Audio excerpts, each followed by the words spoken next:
ಅಹಿಂದ ಹೆಸರು ಹೇಳಿಕೊಂಡು ಇವತ್ತು ಕಾಂಗ್ರೆಸ್ ಸರ್ಕಾರ ಅಧಿಕಾರಕ್ಕೆ ಬಂದಿದೆ. ಹಾಗಾಗಿ ಸಾಕಷ್ಟು ನಿರೀಕ್ಷೆಗಳು ಆ ಅಹಿಂದ ಸಮುದಾಯಗಳ ಮಧ್ಯೆ ಹುಟ್ಟಾಕಿರ್ತಕ್ಕಂಥದ್ದು ಸತ್ಯ. ನಮ್ಮ ರಾಜ್ಯದಲ್ಲಿ ಸರಿಸುಮಾರು 1.5 ಕೋಟಿಯಷ್ಟು ಇವತ್ತು ಹಿಂದುಳಿದ ಸಮುದಾಯಗಳು ಇವತ್ತು ಇರುವಂತದ್ದು ನಮ್ಮ ರಾಜ್ಯದಲ್ಲಿ. ಈ ಸಮುದಾಯಗಳಿಗೆ ನೇಕಾರ ಇರ್ಬೋದು, ಮಡಿವಾಳರು ಇರ್ಬೋದು, ದೇವಂಗ ಸಮಾಜ ಇರ್ಬೋದು, ವಿಶ್ವಕರ್ಮ ಸಮಾಜ ಇರ್ಬೋದು, ಹಡಪದ ಅಪ್ಪಣ್ಣ ಸಮಾಜ ಇರ್ಬೋದು, ಗಾಣಿಗ ತಿಗಳ ನೇಕಾರರು, ಈಡಿಗರು ಇರ್ಬೋದು ಅಥವಾ ಹಾಲು ಮತಸ್ಥ ಸಮಾಜ ಇರ್ಬೋದು, ಈ ಸಮುದಾಯದ ಯುವ ಜನಾಂಗಕ್ಕೆ ಒಂದು ಶಕ್ತಿಯನ್ನು ತುಂಬುವಂತ ಕೆಲಸ ಮಾಡಬೇಕು ಅಂತ ಹೇಳಿ ಅನೇಕ ನಿಗಮಗಳನ್ನ, ಅಂದ್ರೆ ಹಿಂದಿನ ಭಾರತೀಯ ಜನತಾ ಪಾರ್ಟಿ ಸರ್ಕಾರ ಇದ್ದಾಗ ನಿಗಮಗಳನ್ನ ಸ್ಥಾಪನೆ ಮಾಡಿ ಅವಕ್ಕೆ ಅನುದಾನವನ್ನು ಕೊಡುವಂತ ಕೆಲಸವನ್ನ ಹಿಂದಿನ ಬಿಜೆಪಿ ಸರ್ಕಾರ ಮಾಡಿತ್ತು, ಯಡಿಯೂರಪ್ಪನ ರಾಜ್ಯದ ಮುಖ್ಯಮಂತ್ರಿಗಳಿದ್ದಾಗ. ಇವತ್ತು ಸನ್ಮಾನ್ಯ ಸಿದ್ದರಾಮಯ್ಯನವರು ಅಹಿಂದ ಒಬ್ಬ ನಾಯಕ ಅಂತ ಹೇಳಿ ಅನಿಸ್ಕೊಂಡಿರ್ತಕ್ಕಂಥ ಮಾನ್ಯ ಸಿದ್ದರಾಮಯ್ಯನವರು ಒಬ್ಬ ಅನುಭವಿ ಮುಖ್ಯಮಂತ್ರಿಗಳಿದ್ದಾರೆ. 17ನೇ ಬಜೆಟ್ ಅನ್ನ ಮಂಡನೆ ಮಾಡ್ತಾ ಇದ್ದಾರೆ. ಇವತ್ತು ಈ ಅಹಿಂದ ಸಮುದಾಯಗಳ ಪರಿಸ್ಥಿತಿ ಏನಾಗಿದೆ ಮಾನ್ಯ ಸಭಾಧ್ಯಕ್ಷರು ಅಂತ ಹೇಳಿದ್ರೆ,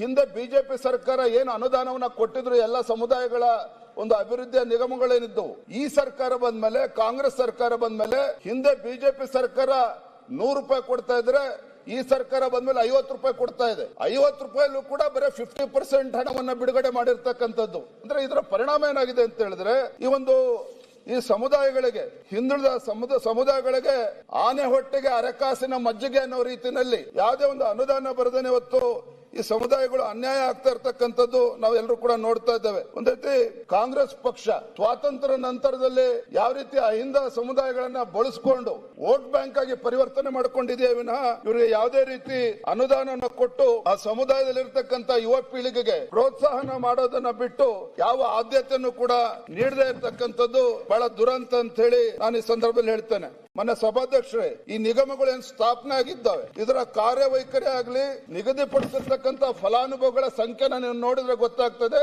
ಕೇವಲ ಈ ಸರ್ಕಾರ, ಕಾಂಗ್ರೆಸ್ ಸರ್ಕಾರ ಮೂಗಿಗೆ ತುಪ್ಪ ಹಚ್ಚುವಂತ ಕೆಲಸ ಮಾಡಿದ್ದಾರೆ ವಿನಃ ಯಾವುದೇ ಒಂದು ನ್ಯಾಯ ಕೊಡುವಂತ ಕೆಲಸ ಮಾಡಿಲ್ಲ. ಇವತ್ತು ಆ ಸಮುದಾಯದ ಜನರು ಇವತ್ತು ಕೇಳ್ತಾ ಇದ್ದಾರೆ, ಯಾವ ಪುರುಷಾರ್ಥಕ್ಕೋಸ್ಕರ ಇವತ್ತು ನಿಗಮಗಳು ಹಾಗೆ ಉಳಿಸ್ಕೊಂಡಿದ್ದಾರೆ ಅದನ್ನು ಕೂಡ ಮುಚ್ಚಾಕ್ಲಿ ಅನ್ನುವ ಮಾತನ್ನ ಮಾನ್ಯ ಸಭಾಧ್ಯಕ್ಷರು ಮಾತನಾಡ್ತಾ ಇದ್ದಾರೆ. ಮಾನ್ಯ ಸಭಾಧ್ಯಕ್ಷರೇ, ನಾನು ಹಿಂದೆ ಬಿಜೆಪಿ ಸರ್ಕಾರ ಇದ್ದಾಗ ಜನಸಂಖ್ಯೆ ಆಧಾರದ ಮೇಲೆ ಈ ಸಮುದಾಯಗಳಿಗೆ ನಿಗಮಗಳನ್ನ ಸೃಷ್ಟಿ ಮಾಡೋದಕ್ಕೆ ಅನುದಾನ ಕೊಡುವಂತ ಕೆಲಸ ಮಾಡಿದ್ರು. ದೇವರಾಜ ಅರಸ್ ಹಿಂದುಳಿದ ಅಭಿವೃದ್ಧಿ ನಿಗಮ ಹಿಂದೆ ಬಿಜೆಪಿ ಸರ್ಕಾರ ಇದ್ದಾಗ 190 ಕೋಟಿ ಅನುದಾನ ನಿಗದಿಪಡಿಸಿದ್ರೆ 190 ಕೋಟಿನೂ ಕೂಡ ಬಿಡುಗಡೆ ಮಾಡಿ ಆ ಸಮುದಾಯಕ್ಕೆ ನ್ಯಾಯ ಕೊಟ್ಟಿರುವಂತದ್ದು. ಅದೇ ರೀತಿ ಮರಾಠ ಅಭಿವೃದ್ಧಿ ನಿಗಮಕ್ಕೆ 100 ಕೋಟಿ ಅನುದಾನ ನಿಗದಿ ಮಾಡಿದ್ರೆ 100 ಕೋಟಿನ ಕೊಟ್ಟಿರುವಂತದ್ದು. ವಿಶ್ವಕರ್ಮ ಅಭಿವೃದ್ಧಿ ನಿಗಮಕ್ಕೆ 25 ಕೋಟಿ ನಿಗದಿ ಮಾಡಿದ್ರೆ 25 ಕೋಟಿ ಕೊಟ್ಟಿದ್ದಾರೆ.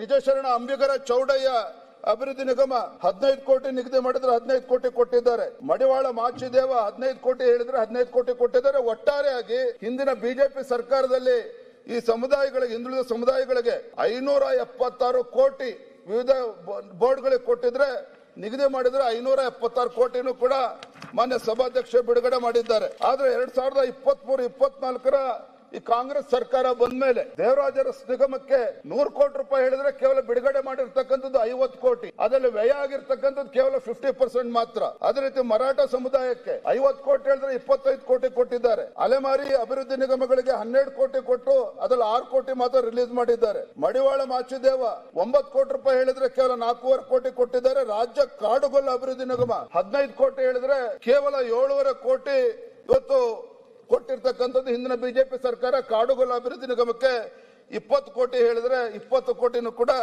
ರಿಲೀಸ್ ಮಾಡಿ ಖರ್ಚಾಗಿರ್ತಕ್ಕಂಥದ್ದು ನಾವು ನೋಡಿದ್ದೇವೆ ಮಾನ್ಯ ಸಭಾಧ್ಯಕ್ಷರೇ. ಒಟ್ಟಾರೆಯಾಗಿ ಇವತ್ತು ಅಹಿಂದ ಸಮುದಾಯಗಳು ಯಾವ ನಿರೀಕ್ಷೆಗಳನ್ನ ಸರ್ಕಾರದ ಬಗ್ಗೆ ಇಟ್ಕೊಂಡಿದ್ರು, ಯಾವ ಕನಸುಗಳನ್ನ ಸರ್ಕಾರದ ಬಗ್ಗೆ ಇಟ್ಕೊಂಡಿದ್ರು, ಅವರ ಕನಸುಗಳು ಇವತ್ತು ನುಚ್ಚುನೂರಾಗಿರ್ತಕ್ಕಂಥದ್ದು ಸತ್ಯ ಮಾನ್ಯ ಸಭಾಧ್ಯಕ್ಷರೇ. ಇವತ್ತು ಕೂಡ ನಾನು ತಮ್ಮ ಮುಖೇನ ಮಾನ್ಯ ಹಣಕಾಸಿನ ಸಚಿವರಾಗಿರುವಂತಹ ಮಾನ್ಯ ಮುಖ್ಯಮಂತ್ರಿಗಳಲ್ಲಿ ವಿನಂತಿ ಮಾಡ್ತೇನೆ, ಮುಂದಿನ ದಿನಗಳಲ್ಲಾದ್ರೂ ಸಹ ಈ ಸಮುದಾಯಗಳಿಗೆ ನ್ಯಾಯ ಕೊಡುವಂತ ಕೆಲಸ ಆಗ್ಬೇಕು. ಇವತ್ತು ಗಂಗಾ ಕಲ್ಯಾಣ ಯೋಜನೆ ಆಗ್ಲಿ, ಸ್ವಯಂ ಉದ್ಯೋಗ ಯೋಜನೆ ಆಗ್ಲಿ, ಇವೆಲ್ಲವೂ ಕೂಡ ಕೇವಲ ಮೂಗಿಗೆ ತುಪ್ಪ ಹಚ್ಚುವಂತ ಕೆಲಸ ಆಗಿದೆ ಹೊರತು ಇವತ್ತು ಯಾರಿಗೂ ಕೂಡ ಅದು ಅನುಕೂಲ ಆಗ್ತಾ ಇಲ್ಲ ಅನ್ನೋ ಮಾತನ್ನ ಮಾನ್ಯ ಸಭಾಧ್ಯಕ್ಷ ಸಂದರ್ಭದಲ್ಲಿ ಹೇಳೋದಕ್ಕೆ ಇಚ್ಛೆ ಪಡ್ತೇನೆ.